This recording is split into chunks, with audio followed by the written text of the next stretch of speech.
10 News Weather Authority from the JES Weather Center.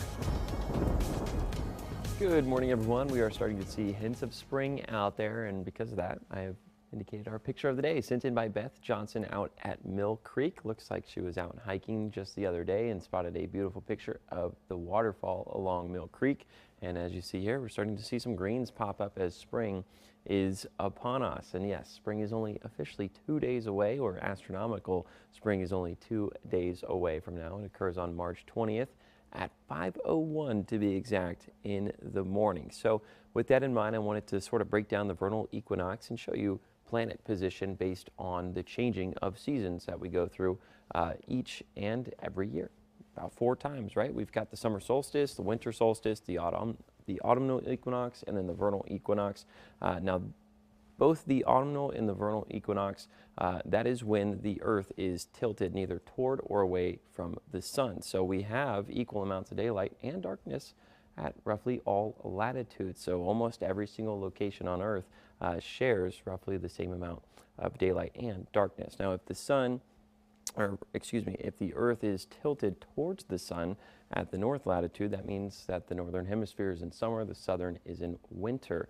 And if we are vice versa, that means that the southern hemisphere gets roughly 24 hours of daylight at the South Pole, and then the North Pole doesn't receive any daylight whatsoever. So that's sort of the breakdown of the science, and our seasons are a result of the Earth's tilt, and the pollen is a result of the Earth's tilt as well, because as we transition from winter to spring, we are starting to see high amounts of pollen out there, especially juniper, maple, and some molds and grass weeds that we are starting to see as we're starting to see some green redevelop across parts of the region.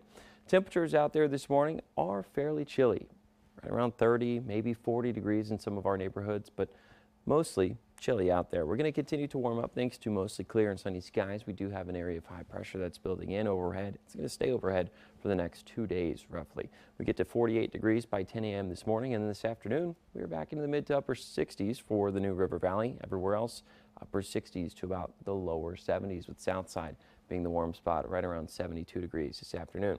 Now for today, we see the middle portions of the country experiencing above normal temperatures. Once we get into Wednesday, some of that warmer air starts to build into the mid-Atlantic and the Northeast. And notice we're at 75 degrees for our Wednesday. Once we get to Thursday, we start to see some colder air build in to the western and central portions of the country, courtesy of our next cold front, which is going to be marching in.